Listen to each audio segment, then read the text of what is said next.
Seja muito bem-vindo, muito bem-vinda a mais um dia de leitura aqui, Café com Deus Pai, esse devocional que não sei se é a primeira vez que tu chegou aqui, mas todos os dias está sendo lido aqui, feito comentários, ler a Bíblia. Então, se você não tem esse livro, você pode comprar ele, né, direto aí no site do autor ou acompanhar aqui, que aqui a gente se aprofunda além do que está escrito, certo?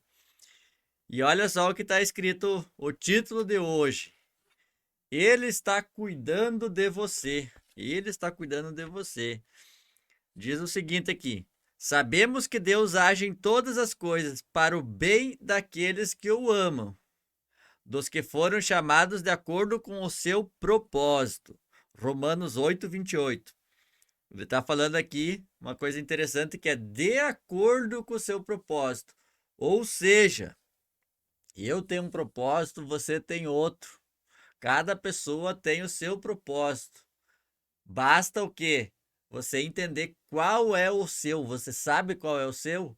Porque acontece, muitas pessoas nascem, vivem, sobrevivem, na verdade, né? Nem vivem, sobrevivem, morrem e nem sabem por que nasceram, nunca nem descobriram, só passaram a vida respirando o ar, que nem diz, mas propósito nem sabiam.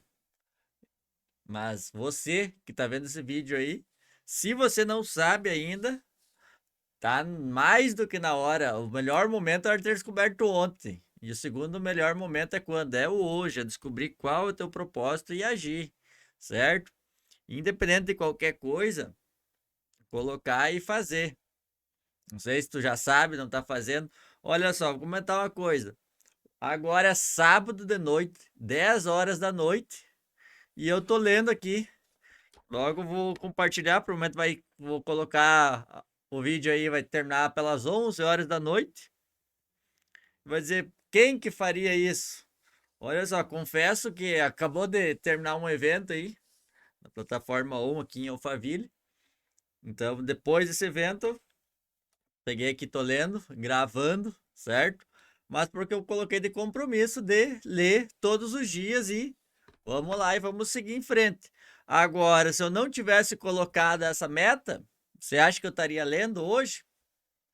Possivelmente não. Possivelmente não. Possivelmente eu teria ido agora para casa, tá tranquilo, fazendo outras coisas, mas não ia estar lendo, não ia estar querendo compartilhar.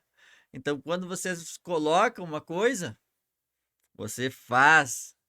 Então, às vezes, eu tenho um propósito, sei, mas deve ser difícil, vai ser complicado. Possivelmente vai ser complicado, possivelmente vai ser difícil, mas você nasceu para fazer isso aí, certo? Então vamos lá e vamos ler para ver o que a palavra diz hoje, certo? Diversas vezes na Bíblia, Jesus diz: Não se preocupe, não fique ansioso, ou tenha um bom ânimo. Olha só, não tinha lido aqui, mas o que eu falei antes? Falei da questão de ter propósito, a pessoa ter medo. Tá escrito que não fique ansioso. Só pegue e vai, faça, faça, faça, faça. E aí, você tá fazendo ou não? Tá na hora, tá na hora. Conta aqui, ó. Comenta aqui se tu tá fazendo. Ou se tu não tá fazendo, se tu vai fazer. Coloca de compromisso, assim como eu coloquei compromisso de ler. Tô aqui, não interessa a hora, não interessa o dia, sábado, 10 horas da noite, estamos aqui fazendo, certo? Então vamos ler, ó. No entanto, simplesmente pediram à pessoa que está passando por momentos difíceis que pare de ficar preocupada e ansiosa raramente ajuda. Você já viu alguém escolher ficar ansioso? Então, por que Jesus diria isso às pessoas? As palavras dele são muito mais profundas do que isso. Sua intenção é fazer-nos compreender que todas as coisas estão sob seu controle. Por isso, não há motivo para maiores preocupações. Basta confiarmos em seu cuidado e provisão para a nossa vida. Atualmente, muitos vêm sofrendo com distúrbios de ansiedade em razão do estilo de vida, excesso de tarefas, entre tantos outros motivos. Provavelmente você já conhece alguém que enfrenta esses problemas ou que esteja passando por isso. Aprendo que, quando conseguimos depositar nossa confiança em Deus Pai e repousar sobre Suas palavras, passamos a lidar melhor com todas as pressões que o mundo nos impõe. A Bíblia diz que Deus proveu os recursos necessários em abundância para a sobrevivência dos pássaros e até da erva do campo, e conclui afirmando que, obviamente, ele se preocupa ainda mais com o sustento de todos os seus filhos.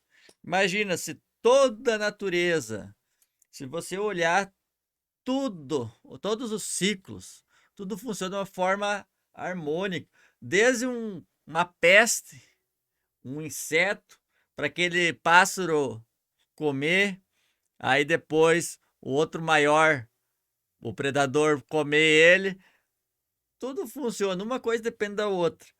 E se nós somos filhos, em imagem e semelhança, como que ele não ia se preocupar com isso, certo? Então vamos lá. O que tem tirado sua paz e mantido ansioso? Ao olharmos para a Bíblia, temos a certeza de que Deus jamais nos abandona e tudo acontece por um propósito maior. Quando estamos alinhados ao coração do Pai, creia em todas as promessas de cuidado que Deus liberou sobre a sua vida e lembre-se, tudo coopera para o seu bem. Todas as coisas cooperam para o bem daqueles que eu amo. Olha só. Então eu quero fazer uma ressalva aqui, até e além do que está escrito na Bíblia. E sim até para a questão do que é da ciência. Dá para dizer assim, a ciência da felicidade, certo? Aqui está falando sobre ansioso. O mundo hoje é ansioso. Mas de por quê? Como que funciona a depressão e a ansiedade? Existe um gráfico que eu poderia mostrar aqui, né? Um gráfico, onde que demonstra quando que você está ansioso e quando que você está depressivo. E isso está relacionado aqui a quanto a gente sabe, o nosso conhecimento e quanto a gente tem os desafios, certo? Os nossos desafios, as coisas que a gente tem que fazer.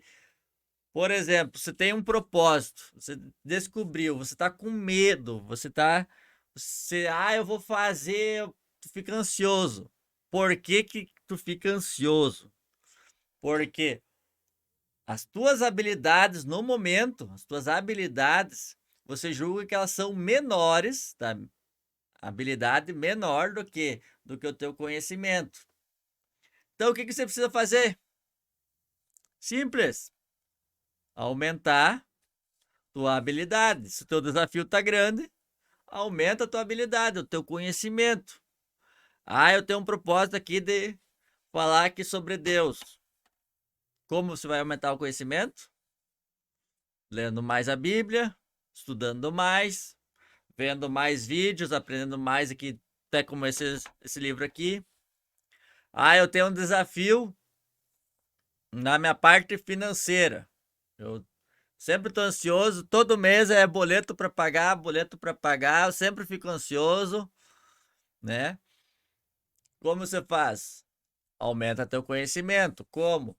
Vai aprender sobre planilha, sobre planejamento financeiro, como fazer para ganhar mais renda extra. Existem várias formas para quê? Para você ter uma vida abundante. É muito simples. É só aumentar teu conhecimento. E a hora que você chegar nesse nível, o que que acontece? Se você ficar com o teu desafio pequeno e tu vai aprendendo, acontece uma coisa que é o contrário da ansioso. Tu não vai estar ansioso e sim, tu vai ficar depressivo. Olha só que interessante. Quando você conhece muita coisa e o desafio ali tá pequeno. Mas aí o que que você faz? Você aumenta o teu desafio. Aumenta. Então, a vida plena, a vida feliz, segundo a própria ciência, segundo todas as análises, é o que? É um equilíbrio entre o teu conhecimento e o teu desafio. E se você hoje você não sabe qual que é o teu propósito, ou até sentiu do coração já que é teu propósito, mas você tá ansioso, você tem receio, bota na prática e vai estudando, vai praticando, vai fazendo que tudo vai se resolver, tudo, tudo, tudo. E hoje eu quero ler a parte da Bíblia que diz Marcos 15, certo? Hoje é a recomendação Marcos 15, deixa eu dar uma olhada ali. E que diz o seguinte: Jesus impressiona Pilatos. Ó, impressiona. Deixa eu já ler aqui o que está escrito na Bíblia no dia de hoje. Vamos lá. Ao raiar do dia, entraram em assembleia os chefes dos sacerdotes, com os líderes religiosos, os mestres da lei e todo o Supremo Tribunal dos Judeus, e tomaram uma decisão. Amarraram Jesus, levaram-no e entregaram a Pilatos, o Supremo Tribunal dos Judeus, que é o que? O Sinédrio, né? Vamos fazer uma analogia hoje, o Supremo Tribunal do Brasil, né? Então, o pessoal que julga as coisas.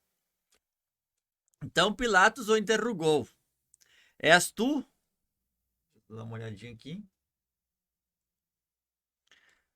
És tu o rei dos judeus? Ao que Jesus lhe replicou: Tu o dizes. Olha só. Jesus não falou, eu sou. Tu o dizes. E os chefes dos sacerdotes passaram a levantar várias outras acusações contra ele. Por isso Pilatos indagou uma vez mais: Nada respondes? Vê quantas acusações te fazem? Mas Jesus não respondeu uma só palavra, a ponto de Pilatos ficar muito impressionado. Muito impressionado. Ora, por ocasião da festa, fazia parte da tradição libertar um prisioneiro por aclamação popular. Um homem conhecido por Barrabás estava na prisão junto a rebeldes que haviam cometido assassinato durante uma rebelião. Concentrando-se, a multidão clamara a Pilatos que lhe outorgasse o direito de costume nessas ocasiões. E Pilatos lhe ofereceu: Quereis que eu vos liberte o rei dos judeus? Portanto, ele bem sabia que fora por inveja que os chefes dos sacerdotes lhes haviam entregado Jesus. Então, os chefes dos sacerdotes instigaram a multidão a rogar a Pilatos que, ao contrário, soltassem Barrabás. Contudo, Pilatos lhe questionou: Assim sendo, que farei com este que chamais o rei dos judeus? Mas eles gritaram: Crucifica-o! Por quê? Que mal fez este homem? Inquiriu Pilatos. Todavia eles clamavam ainda mais decididos: Crucifica-o! Aqui você vê que o próprio Pilatos, que era o cara que tinha que falar algo, né? Não estava ali tentando não sujar as mãos dele, né? E estavam falando para quê? Para libertar Barrabás. E quem que era Barrabás? Ah, era um ladrão, era isso, aquilo. Tem muitas pessoas que têm essa questão ali. Mas Barrabás era o quê? Era um. ah, como que eu vou dizer? É, me fugiu o nome agora, desculpa. Mas. Me lembrei, me lembrei. Acontece, acontece. Que eu tava lembrando do. Não sei se você já chegou a assistir a série do The Chosen. Lá você vê bem certinho sobre os Zelotes. Os Zelotes era um grupo, assim como você vê Hamas, por exemplo, você vai ver um grupo do Hamas agora na TV. Então, os Zelotes era um grupo de pessoas que lutavam, que treinavam e que matavam, né? Por quê? Porque na época o povo era sempre oprimido. Então, os Zelotes eram aqueles que lutavam contra a opressão. Então, pros judeus, os caras eram os defensores, é como se fossem Robin Hood, é como se fossem os caras aí que às vezes matam pessoas acreditando que aquilo ali vai ajudar. Então eles faziam isso. E o povo, então, ele queria que libertasse o Barrabás, que era o cara que lutava, né? Até com certeza matava, mas matava por uma causa, né? A causa deles lá no caso. Mas vamos continuar aqui. Então Pilatos, para satisfazer a todo aquele povo reunido, soltou-lhes Barrabás, ordenou que Jesus fosse açoitado e depois o sentenciou à crucificação. A crucificação era, ou na época, os romanos tinham algumas formas de matar as pessoas e a crucificação era o pior tipo de morte. Existia tipos diferentes, mas o pior era a crucificação, onde nenhuma pessoa que fosse romano acontecia esse tipo de morte. Por quê? Porque isso aí era a, considerada a pior pela dor, pelo sacrifício que a pessoa passava, entende? Então eles só faziam em quem? No povo da mais baixa classe.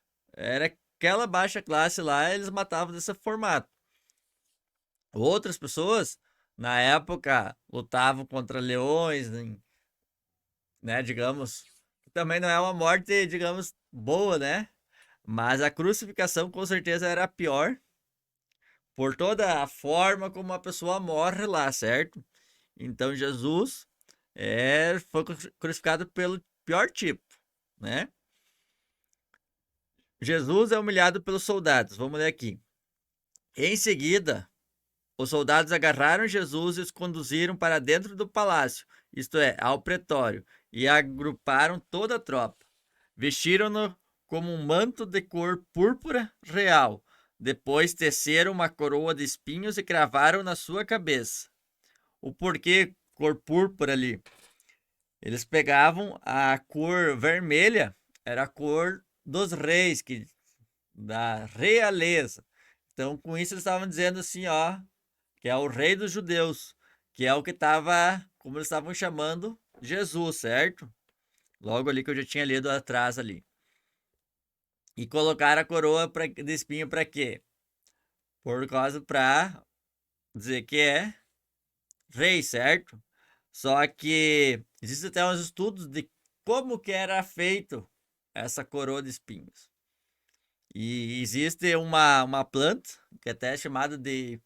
Não tenho certeza o nome dela ali, mas tá a palavra Cristo no meio da planta, né? E essa planta, o pessoal fez estudo histórico. Uma coisa, às vezes você acha que ela ficava cravando aqui, só que ela ia com. Ela, como ela era dura, ela cravava muito mais. E aí ela perfura até os nervos da cabeça. E com isso, a dor é intensa. Não é só a questão de tu furar. Imagina você cravar né? E perfurar os nervos, tudo mais, a dor que não sente. Então, após cravar na cabeça, eles começaram a saudá-lo. Salve, ó rei dos judeus! Estavam zombando, né? Espancavam-lhe a cabeça com uma vara e cuspiam nele. Ajoelhavam-se e lhe rendiam adoração. Depois de as fazerem zombado dele, despiram-lhe o manto de cor púrpura e o vestiram com suas próprias roupas. Então o levaram para fora, a fim de crucificá-lo. E ocorreu que certo homem de Cirene, chamado Simão, pai de Alexandre e de Rufo, passava por ali, vindo do campo. E eles o forçaram a carregar a cruz. Levaram Jesus para um lugar denominado Gólgota, que significa local da caveira. E lhe deram vinho misturado com mirra, mas ele não o bebeu. Esse vinho misturado com mirra é como se fosse um analgésico, um entorpecente, tá? Para quê? Para Jesus não sentir aquela dor. É como se fosse tomar um remédio nos dias atuais. Só que aí você vê que Jesus, né, ele não quis amenizar a dor dele. Por quê? Porque ao mesmo tempo que você está amenizando aquele ali, era um remédio que você não ia estar sóbrio, certo? E Jesus queria estar sóbrio até o último momento, porque ele tinha um propósito duro, difícil, mas ele já sabia tudo que ia acontecer antes com ele, já sabia tudo. Então o crucificaram, dividindo suas vestes, até nessa parte aqui de. Parece que já pulou bastante, é bem sucinto, né? Em Marcos. Não tem a parte aqui do açoite também, pelo que eu li aqui não tem um açoite, tem em outros livros, que inclusive tem que é 39 chibatadas, né? Mas quando você vê a parte histórica, é 39 chibatadas. Só que a ponta, ela se dividia em três. Isso, 39 vezes 3 são 117 pontos. Onde que era uma ponta e daí tinha um osso. Um osso ali na ponta. Então, cada vez que você batia, vai na pele. Imagina ali, ó, bater com força. Crava na pele e na hora que puxa, arranca a pele. Então, isso são 117 pontos ali onde que a pele era arrancada. Imagina o sofrimento, né? Aqui nessa parte em Marcos não está tão específico essa questão, mas tem mais esse detalhe aí. Então, além de tudo, além de ser cuspido, além de tudo, tem todo esse sofrimento também. Mas vamos lá. É que cada parte, às vezes, vai lá, ler Mateus, Marcos, João, acaba mudando pouquinha coisa, né? Conforme a pessoa que escreveu. Mas aí fica esse comentário aí que é importante para ver a questão do sofrimento, certo? E por que isso? Porque se ele tinha um propósito, Jesus tinha um propósito e ele sofreu por ele, nós estamos falando o seguinte, que aqui diz o seguinte, cada um tem um chamado de acordo com o seu propósito. Às vezes está com medo, está ansioso por não fazer o propósito. Mas olha, analise o quanto que Jesus sofreu. Analise. E aí você às vezes está com medo do quê? Do que às vezes uma pessoa vai falar, de algum comentário. Pô, analise se tem cabimento esse teu pensamento. Analise se faz sentido isso. Então vamos lá continuar. Eram 9 horas da manhã quando o crucificaram, e assim ficou escrito na acusação contra ele, o rei dos judeus, que era uma placa, né? Escrita até em 3 idiomas, se eu não me engano. Para todo mundo ler, saber o que estava escrito. Junto a Jesus, crucificaram 2 criminosos, um à sua direita e outro à sua esquerda. Cumpriu-se assim a escritura que diz: ele foi contado entre os malfeitores. Os transeuntes lançavam-lhe impropérios, gesticulando a cabeça e exclamando: ah, tu que destróis o templo e em 3 dias o reconstróis, agora desce da cruz e salva-te a ti mesmo.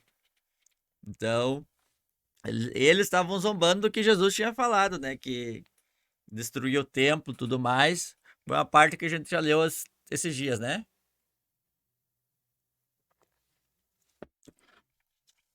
Da mesma maneira, os chefes dos sacerdotes e os mestres da lei zombavam dele, entre si, exclamando: salvou a tantos, mas a si mesmo não pode salvar-se. Que o Cristo, o Rei de Israel, desça agora da cruz para que o vejamos e creiamos. E de igual modo, os que com ele foram crucificados o insultavam. Olha só, ele estava afirmando aqui, as pessoas que estavam aqui, ó, que o Cristo desça agora, os próprios mestres da época estavam falando das coisas que Jesus fez, as coisas grandes, né? Só que, olha, perceba o seguinte, eles estavam provocando para quê? Para que Jesus saísse. E se você vai parar para analisar, se fosse qualquer pessoa no lugar e tivesse o poder para não Jesus sabia do que ele ia passar, ele já sabia até que iam trair, sabia que Pedro ia negar, sabia de todas as coisas antes. Então, uma pessoa que sabe uma coisa, um problema que vai acontecer, ela pode vetar, ela pode mudar o curso. Mas Jesus foi e enfrentou. Por quê? Porque fazia parte do propósito. Senão, ele teria vindo na Terra, não ia. Imagina se ele não tivesse cumprido o propósito. Imagine você com o teu propósito, você não cumprir. Olha só, pensa bem. E aconteceu que toda a terra foi coberta pelas trevas, desde o meio-dia até as 3 horas da tarde. Então, por volta das 3 horas da tarde, Jesus bradou em voz alta: Elohi, Elohi, leva lema sabachthani. Tô difícil até de ler aqui, ó. Que traduzido quer dizer: meu Deus, por que me abandonaste? Olha só, Jesus falou: por que me abandonaste, né, no momento final. Alguns dos que presenciavam o que estava ocorrendo, ouvindo isso, comentavam: Vede, ele chama por Elias. Por que eles estavam falando? Eles entenderam que ele estava chamando de Elias, certo? Eles não entenderam muito bem. E por que a questão é de chamar Elias? É porque Elias foi o cara lá no princípio da Bíblia que foi arrebatado por Deus. É a pessoa que não morreu que foi arrebatada, certo? Só que o povo judeu acreditava o seguinte, que ele ia voltar, como ele é um cara que não morreu, ele ia voltar para socorrer os justos e inocentes, sempre que ele tivesse grande aflição. Então Jesus ali naquele momento tinha uma grande aflição. E o povo, alguns achavam que ele estava chamando por Elias, justamente para não passar pela aflição, certo? Então um deles correu e ensopou uma esponja em vinagre, colocou-a na ponta de uma vara e estendeu até Jesus para que sorvesse. Fica lá, né? E explicou: Deixai, vejamos se Elias vem para tirá-lo daí. Todavia, Jesus, com forte bravo, expirou. Quando aí se expirou, né? Ele está dizendo que morreu, certo? E então o véu do lugar santíssimo rasgou-se em duas partes, de alto a baixo. E quando o centurião que estava bem em frente de Jesus ouviu o seu brado e viu a sua maneira como expirou, exclamou: Verdadeiramente este era o Filho de Deus. Nossa, centurião é o cara que é o chefe dos soldados. É um tipo assim, tinha 100 soldados em média, ele era o chefe. É como num quartel, um tenente, uma pessoa de maior posto, certo? E ele falou que verdadeiramente era o Filho de Deus após só da forma que viu Jesus morrendo. Olha só, por que tu vai analisar o porquê será? Mas o que acontece ali, ó? Que o véu se rasgou. Ele tem um profundo significado, né? Isso quer dizer o seguinte, ó, que estava o céu, ele morreu, rasgou. Então houve uma separação da porta do céu, né? E isso é o que está mostrando que existe ali uma ruptura e mostrando o céu, a parte de Deus, que é quem, a partir daquele momento, quem acreditasse em Jesus, que fosse seguir essa questão, ele teria acesso ao céu. Então é isso ali, se tu vai olhar bem certinho na hora que isso ali é como se fosse vamos dizer assim, a aliança, como se fosse a parte que mostra, ó, a partir desse momento está selado o acordo. Seguiu Jesus, acreditou, entregou a vida, então o céu está aberto, certo? Isso que significa. Então, algumas mulheres acompanhavam tudo de longe. Entre elas estava Maria Madalena, Salomé e Maria, mãe de Tiago, o mais jovem, e de José. Na Galiléia, elas tinham seguido e servido ao Jesus. Muitas outras mulheres haviam subido com ele para Jerusalém, e de igual modo estavam ali presentes. Então, o sepultamento de Jesus. Esse era o dia da preparação, isto é, a véspera do sábado. E José de Arimateia, membro honrado do Supremo Tribunal dos Judeus, que também aguardava o reino de Deus, dirigiu-se corajosamente a Pilatos e solicitou o corpo de Jesus. Olha só, existem alguns historiadores nessa parte que eles dizem que Jesus não teria nem como ressuscitar, tá? Deixa eu só tomar um pouquinho aqui. Por quê? Qual é a tese deles?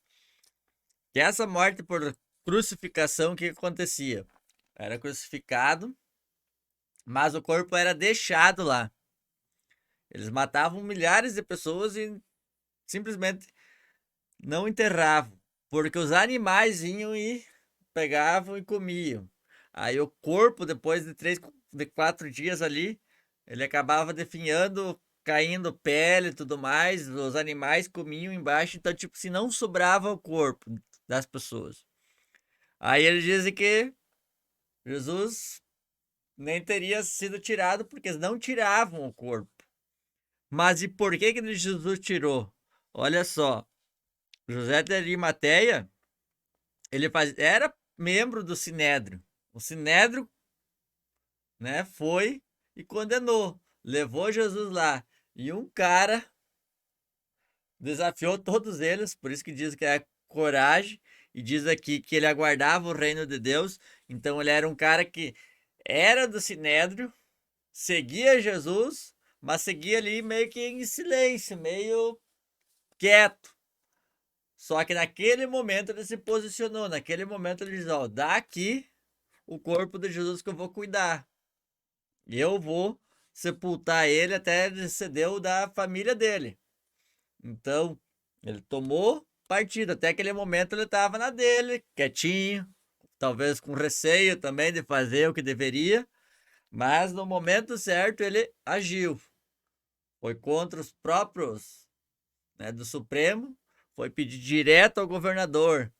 Então, é o que a gente chama aqui em Alphaville de network. O network dele era grande, ele não era qualquer pé de chinelo, digamos assim, né? O cara era grande.